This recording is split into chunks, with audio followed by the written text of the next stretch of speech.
Mr. Rales with them for some insight.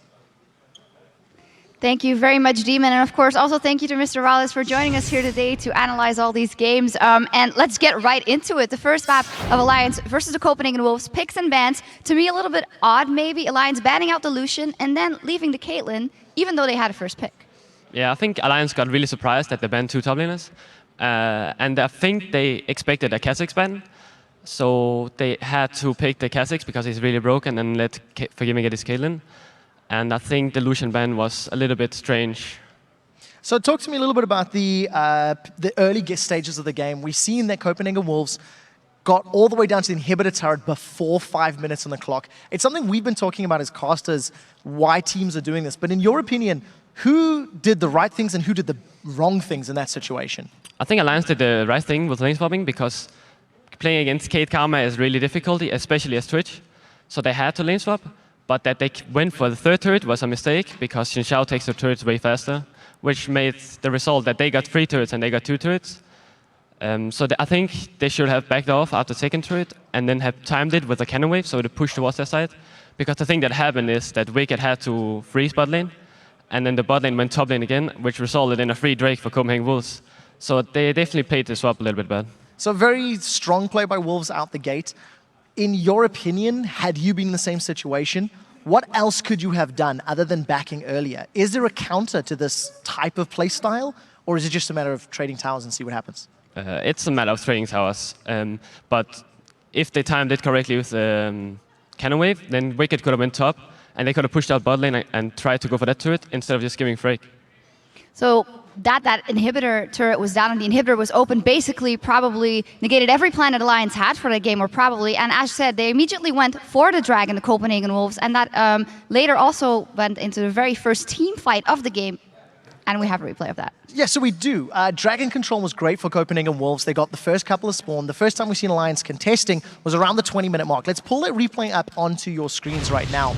Leading up to this moment, Copenhagen Wolves had been flirting with the Dragon for about a minute or so, half committing, then backing away. Let's roll the clip out, and you'll notice that the Wolves are finally going to go all in for this Dragon. Now, when we're watching the clip, you'll notice that Alliance are going to commit. They're going to start backing away once they get jumped on. This is a great last breath from Kauton and Yasuo. And I want to ask now your opinion on the positioning of both of these teams. Who was, in the right and who was maybe a little bit out of place?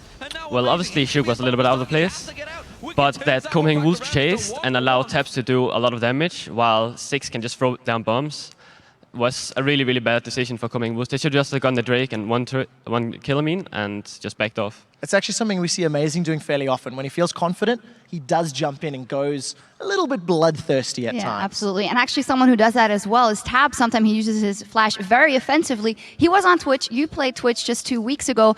Tell me a little bit about positioning on Twitch and maybe how Alliance could have swung the game if they had a team fight where he might have been in the right position. Well, first of all, I think Taps did the right thing by making picks and flashing for it, because in most cases they got a free turret for it. But positioning with Twitch is about hesitating a little bit and just wait for them to make mistakes. Like at the moment they chase for your team, you're allowed to do a lot of AoE damage with Twitch, and that's why Twitch is so strong. So something where he could do a lot of AoE damage is when you're caught in the Baron pit, for example, and that could have been the issue, and we have a replay of one of the Baron. It's like you're reading my mind. Yeah, incredible. So the second replay comes a little bit later in the game, around about 30 minutes on the clock, and as Shucks has pointed out, it is around that Baron pit. Now, the Baron had been started off by the Wolves. They peeled away. Alliance had actually started this fight off. Tabs comes in from the side. Now, Mr. Rolls, once again, who's playing this team fight better? Copenhagen Wolves is obviously playing the team fight better. They called out Frog out of position, and then they split up a little bit, so Tabs wasn't allowed to do as much damage as he wanted to. And yeah, then they just kill them all, and Tabs is caught out of position. Now, when you're in a position like this, 5,000 gold down, that's not game-ending. It is a big lead, obviously, but should Alliance have been grouped up? Should they have approached this Baron pit differently? Because this was really the team fight that sealed the deal as far as the Wolves were concerned. Yeah, they probably shouldn't have been that split. Like they have 3 people at Baron and then 2 behind the blue buff. So they were very, very split with a 6, which is not really great against Jax, Xin Zhao, Yasuo, who is so mobile and can get in your face really quickly. And they should definitely have been a little bit more group. Turning it the other way around then, if the Copenhagen Wolves, you have that inhibitor turret down at 5 minutes still, this turned out to be a pretty long game. What do you think made it that Alliance was maybe scaling pretty well or doing good so that they couldn't finish out that early? The reasoning behind that is probably because of Six, who can constantly wave clear.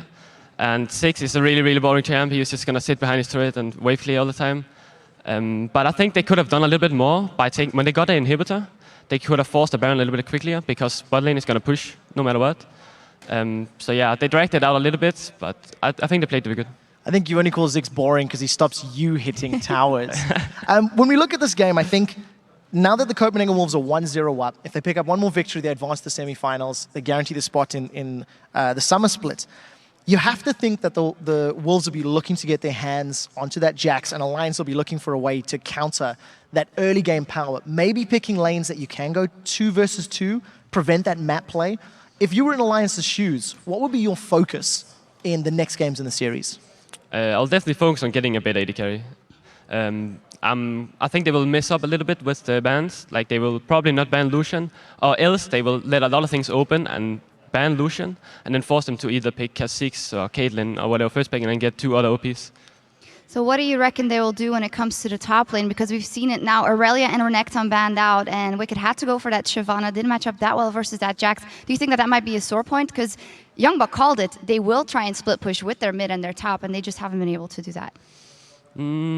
I think, I don't know, it's hard to say what they're going to do in top lane because they ban out so many top laners. And it's very hard because there's not that many top lane champions that is really good. So yeah, they probably have to do something about the Jax pick, but I'm not quite sure what they should do.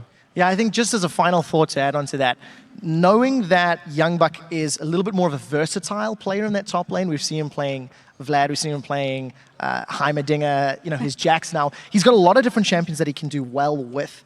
And I actually feel like Alliance need to ensure that in picks and bans, they don't give Copenhagen Wolves the tools to take advantage of the early game. I really feel like the laning phase is incredibly important in Game 2 of the series. Yeah, and the Copenhagen Wolves call it, we have such a solid plan because this match is so important, and we have seen that here in Game 1. As for us now, we're going to take a short intermission. When we return, it's Game 2 between the Copenhagen Wolves and Alliance. Will the Wolves head to the semifinals with another win, or will the Alliance take it to Game 3? We'll find out soon. But first, let's hear from some of the pro players how to